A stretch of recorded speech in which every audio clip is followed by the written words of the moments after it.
welcome back to the Uncovery podcast. My name is Maddie and I'm in recovery from anorexia, which I've been struggling with for over a decade. And I have conversations on this podcast about it, either with guests and experts and people to share their own experiences, or just have them with myself and share things on solo episodes, insights and things I'm learning and what I'm going through in real time as kind of recovery transpires. And today is an Ask Me Anything Q&A. So I did a little shout out on social media and on the website and basically invited people to ask their questions. I know how difficult it is to ask about eating disorders and, to find all of the information. Sometimes people don't know where to look. And if you don't have an eating disorder, even if you do, and you're in recovery, there's a ton of stuff that we just don't know. And so by hopefully being super open and honest about this stuff, people feel like they can ask me things, and generally they do. I still left it optional to be anonymous when people submitted questions, of course. But yeah, hopefully I can answer some of your burning questions about my eating disorder recovery, recovery in general, eating disorders in general, and even some other kind of mental health stuff. So I'm excited to get to do this. I got really, really cool questions that I would never have thought of myself. And some will probably lead to even entire episodes because there's so much to unpack in some of this. So yeah, I'm really excited to get started. I guess I'll do a little check-in on how I am. Actually, one of the questions I got was, how are you really?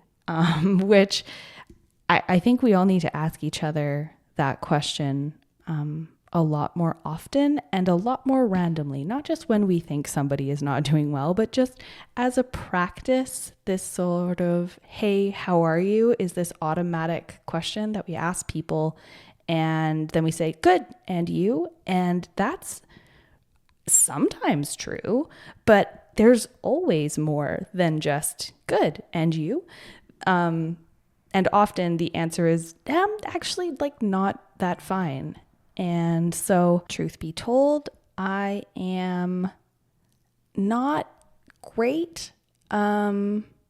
Recovery-wise, I feel like I've been doing it operationally, but my motivation has been pretty low for a few weeks. And I'm not entirely sure, what the exact combination of things are, but I've been so stressy and depressy this week, up until basically I had therapy, 2 days ago, and that was immensely helpful.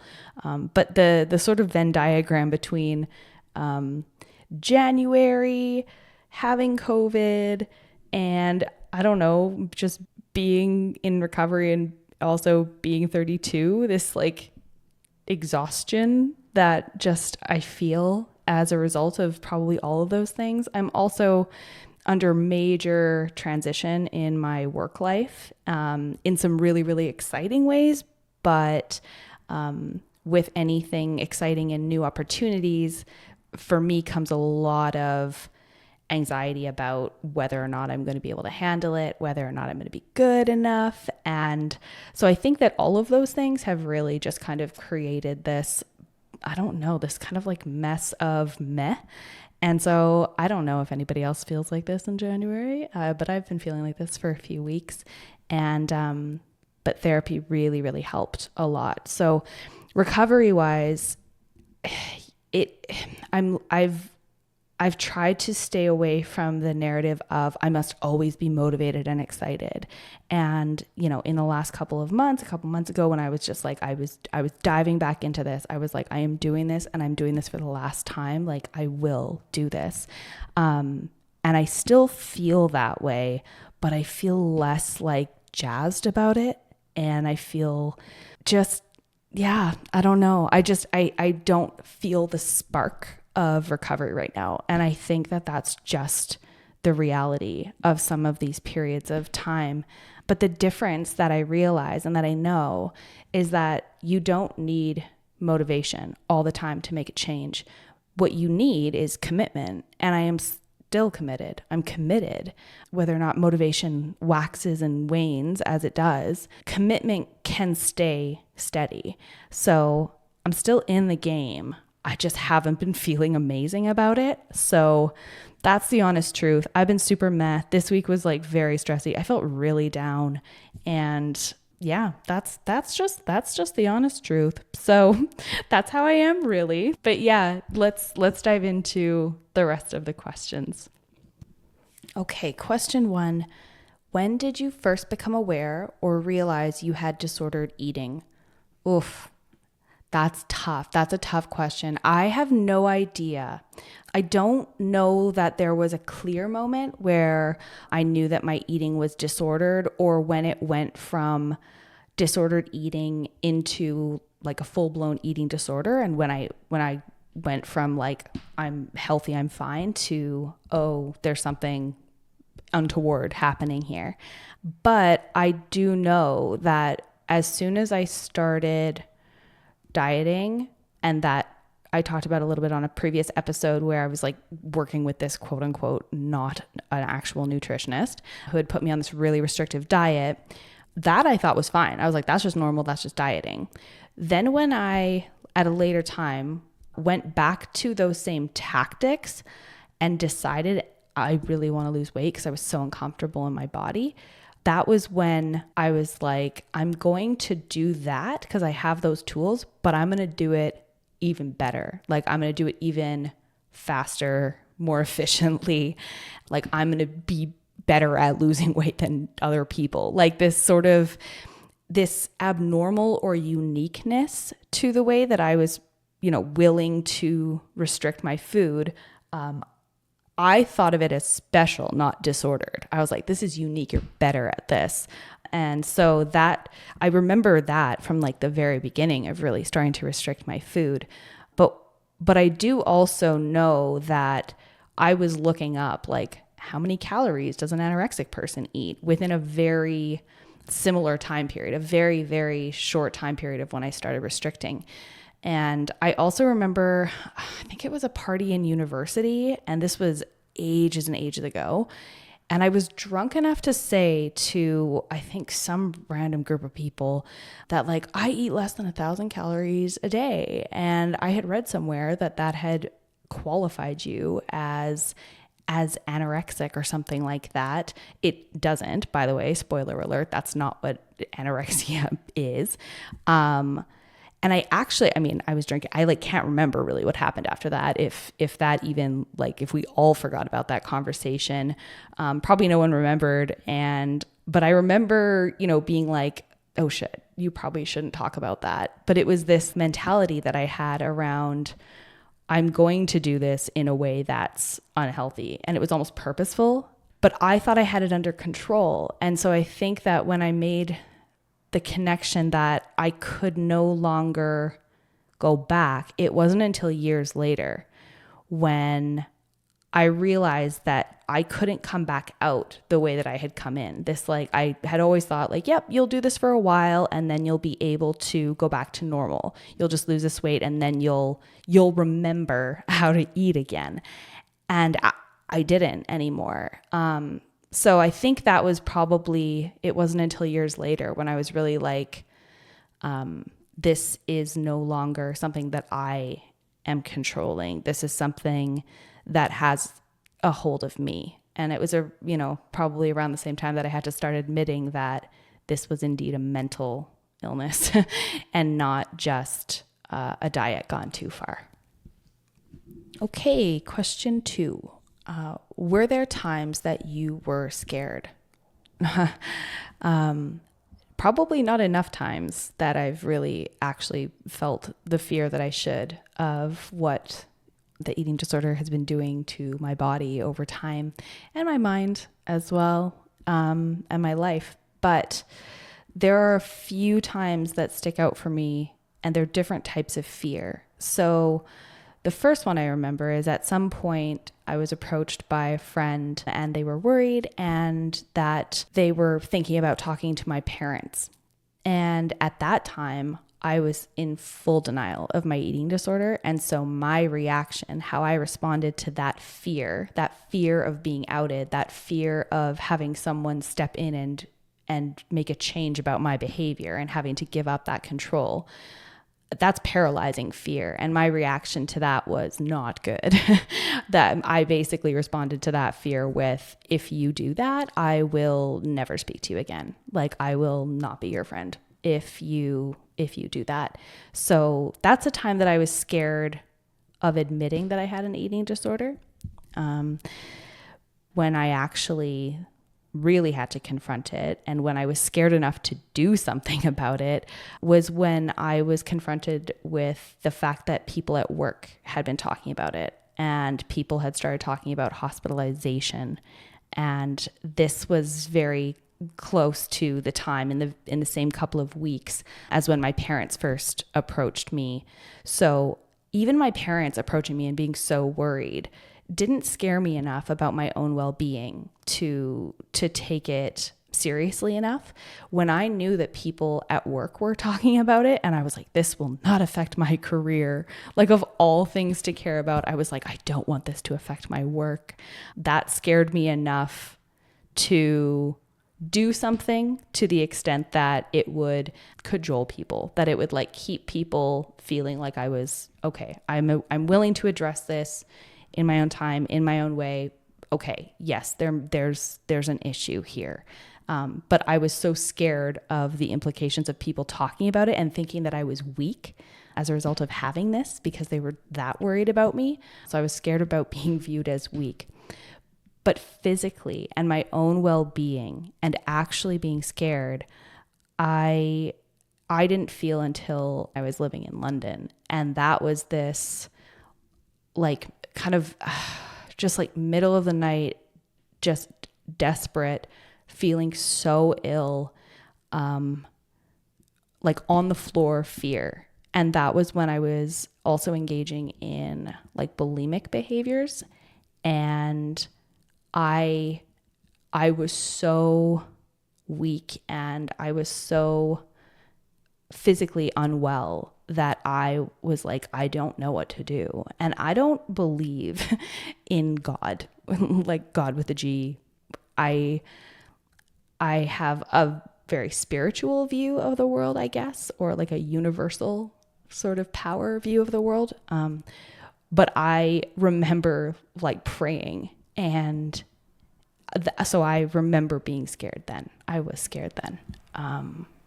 So yeah, different types of fear come up for different reasons. But I think now my only fear now would be to waste more time that I will never get back, and to not really fully figure out whether or not recovery is possible, you know, to take that away from my future self. I have a much stronger fear about like my future self now, that's kind of what's driving me now.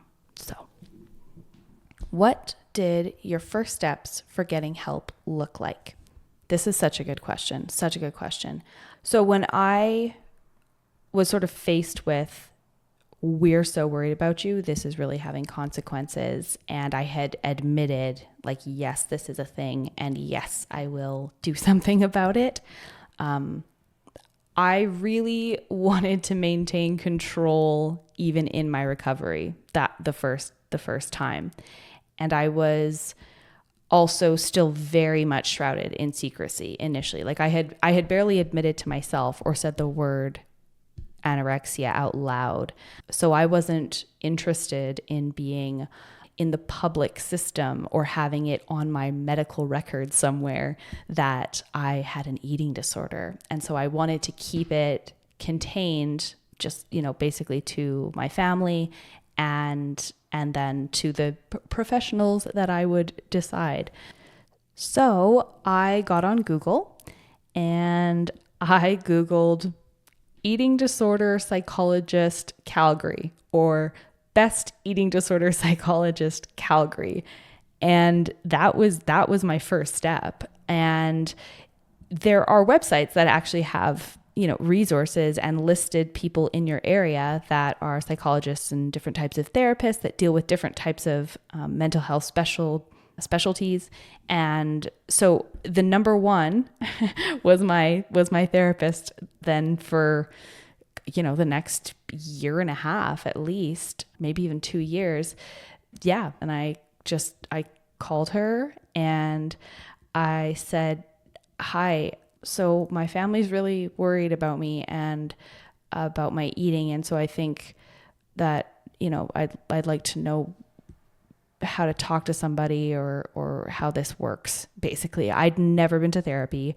I was terrified, and she was amazing. She was absolutely amazing. But that was my first step. And, after that, getting introduced to her, and then she very quickly introduced me to a dietitian, a qualified registered dietitian that she worked closely with, really recommended. And then in addition to that, being monitored by my doctor, she was very, just really knew how important it was that my physical state was tracked and monitored. So it was also sort of looping in my doctor. But yeah, the first steps were really, what are the resources that are available to me? I would like to choose one. And then it sort of snowballed over time due to having a really, really strong relationship with my psychologist. Now, I was very, very lucky in that way, that I kind of hit it out of the park in the way that I got along with and resonated with my therapist. That doesn't always happen, but there are also a lot of resources that I didn't explore. Like I never looked at, the National Eating Disorder Association and all of their resources. The Silver Linings Foundation, I didn't know about it until I met my psychologist. So if you look for eating disorder resources, and I have a ton of them on the Uncovery podcast website as well that are there. So there are way more resources. You can just Google like best this type of psychologist in whatever area. And that's definitely like a really strong start. And you might just get lucky and that might just be perfect. But there are so many eating disorder resources to start to find help and take those first steps. Okay, this was a good segue into the next question. Could you explain what treatment is for an eating disorder? What things go into treatment? Such a good question. There's a ton of different kinds of treatment for eating disorders, but I'll camp them into two main camps. First of all, there's the public system, which is provided by, the government or public health. And then there's private, where you're paying for your own, you're seeking out your own resources and doing it that way. In Canada, at least, right, we have options between public health and we have some private stuff that we can access as well. So I'll start with the public system. And, different provinces and different geographies will offer very different types and levels of treatment. So I'm most familiar with the Alberta public system, obviously, but it varies when you're in the public system.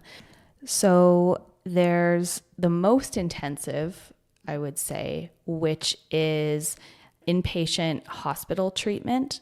And that's like for very medically unstable and needing of pretty stark intervention for people with eating disorders.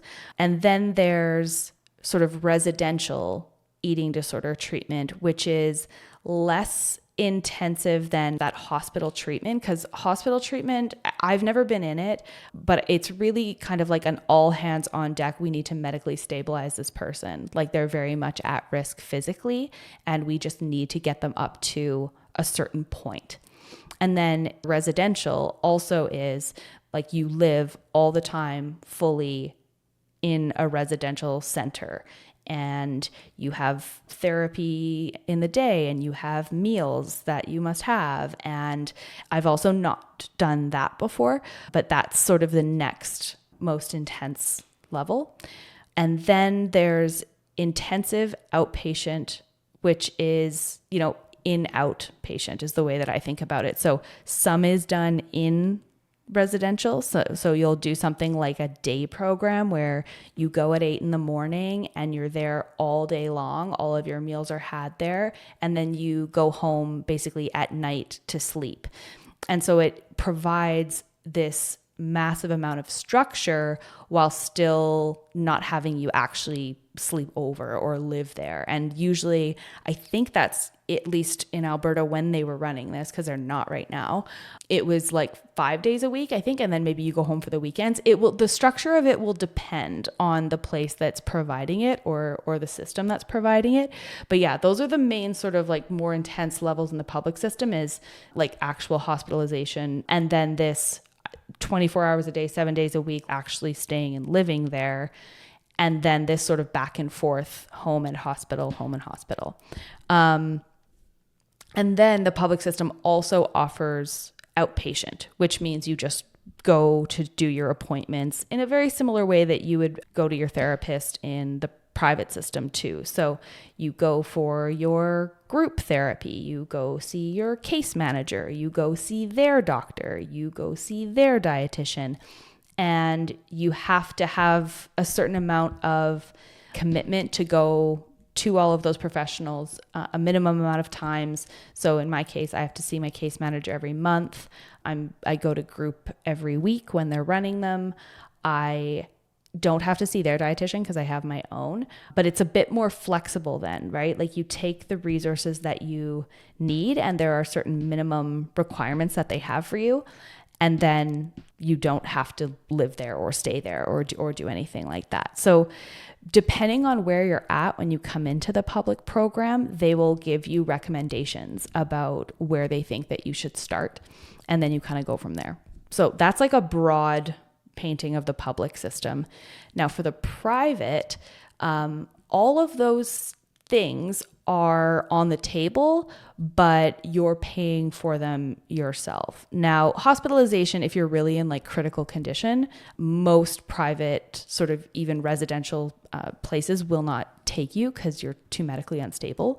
But if you're medically stable enough, there are residential facilities all over the world that you basically go and you live there, sometimes for months at a time, to put on weight if you need to, and then just get well, get as well as you can, and then reintegrate back into the world. They are extraordinarily expensive for the most part, but they are very intensive and they do wonderful work in some cases. You know, there's going to be an array of different places and how people's different experiences are with them. You know, you hear really amazing stories, you hear, you know, some horror stories about residential treatment, but there's the sort of inpatient intensive thing, and you can go away and do that on your own dime in the private system as well. And then there's also a million outpatient resources available for all kinds of different things. So I'd qualify them as like your physical needs. And so either going to your doctor or, you know, a specialized doctor for eating disorders, then your therapy. So going to a psychologist or a family counselor, and your food, like your dietitian. And so that to me is sort of your bare minimum of what you need as a support system, because I don't think there's any way to address all of the different pieces of an eating disorder without at least those three. You need to make sure your body is taken care of. You need to make sure your mind is taken care of. And because eating disorders, while not all about the food, definitely you need to have some nutritional support, someone to help guide you, because like I said before, I've forgotten to feed myself. I'd forgotten how, and I still feel like an infant so much of the time. I'm like, I'm a 32-year-old person that like doesn't know what a normal person eats like. This is insane. So it really takes a lot of guidance and a lot of support in that area. And then there's all kinds of other pieces that are part of the puzzle of recovery if you choose to partake in them. So group therapy is something that can be really helpful if it's a solid group and you have a great facilitator, because understanding other people's experiences can be so helpful. So there's like group therapy. I wasn't sure even really what this was until recently, but occupational therapy, they basically help you with things that come up in your day-to-day life. So helping you function your best, because people struggle with different things. So let's say, for instance, you have a lot of issues growing and putting on weight and having to buy new clothes. An occupational therapist could go shopping with you to do that, or help you clean out your closet, or give you the tools, remotely or whatever, to start to do that and to address those things. So it's like therapy, but it's very practical steps, very life-based. How are you actually doing this in your day-to-day life? How are these things impacting your day-to-day life? What's your sleep like? How can we give you better sleep habits? That kind of thing. So occupational therapy is another one. I also have a peer mentor, which is new and something that I've wanted basically since I was in recovery, is, having a mentor who's been through it, who is very, very strong in their recovery. Like they're very much out of the woods. That's so amazing, because it's like, I've been through it and I know that it's possible to do this. Because even as wonderful as our therapists, dietitians, and doctors are, if they haven't actually had an eating disorder, they may not always have the exact lens on what you're experiencing. And they're not necessarily proof that you can have an eating disorder and then get over it. This peer mentor thing is like, it's this secret magic bullet where you're like, I need to hear that I can do this from someone who didn't think that they could and then did. So I think that's a really cool one. There are eating disorder coaches. I struggle with this a little bit because I'm like, I don't know what the qualification to be an eating disorder coach is. People that have had eating disorders become eating disorder coaches, and unless they're far enough out of it, I really think there's a risk in the ways that they're able to help. So that part is a little bit more, I would be more cautious about eating disorder coaches specifically. Hopefully I can talk to one or two or three on the podcast and sort of see like, what are the differences? How do we know? How do we look for one?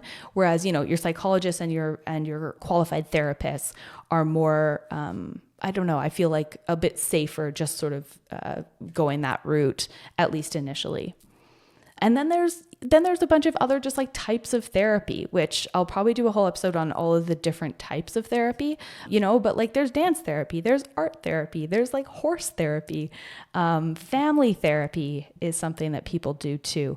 But those are all kind of, I would say, bonus or extra or different ways of doing the main things in recovery. So at the very bare minimum, I would say having a doctor on board, having a psychologist on board, and having a registered dietitian are like non-negotiable. Okay, next question. What is the hardest thing about recovery? Okay. So this will be different for everyone. And there's a lot of things that are hard about recovery, but I'll try to say what the hardest thing or the hardest things are. And to me, there's kind of two aspects to this. So there's the practical hard stuff, and then there's sort of the mental, emotional hard stuff. So the practical, physical, day-to-day hardest stuff about recovery for me are the feelings in my body of my body changing, of eating new foods and being uncomfortable and being uncomfortably full, like that physical discomfort. And also decreasing my exercise is for me like just the hardest practical thing in recovery. I find it more difficult to decrease my exercise than I do to increase my food. I find it easier to increase my food in a lot of cases. So for me, it's those pieces, and also like my body changing. I've never been a person that weighs myself, so I'm not the person that's like, oh, the scale going up. That's not for me, that's not hard. I think for a lot of people that would be really, really hard. But for me, it's like feeling my body change, feeling clothes, feel different ways, and that type of thing. Also physically, the things that happen as you're eating more, I get night sweats when I'm like, I think it's partially that, you know, my metabolism is coming back online. My system is processing more food than it's been used to in the past. But I have a really hard time regulating my temperature, and I get night sweats at night sometimes. And that is like brutal. I hate that so much. I can't wait for that to end. I can't wait for that to stop. I know it will, I think, when I get like to a certain place for sure. But I hate that part. And then mentally, which is a whole other ball game of hard stuff.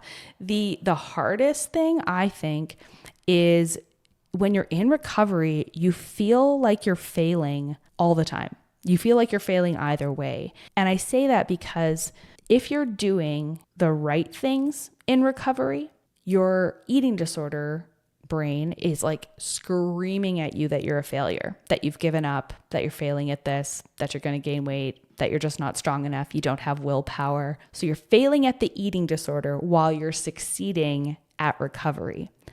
But then if you have a slip and you're in recovery and you fall back a bit, or you're not engaged in recovery for whatever reason, then you're failing at recovery.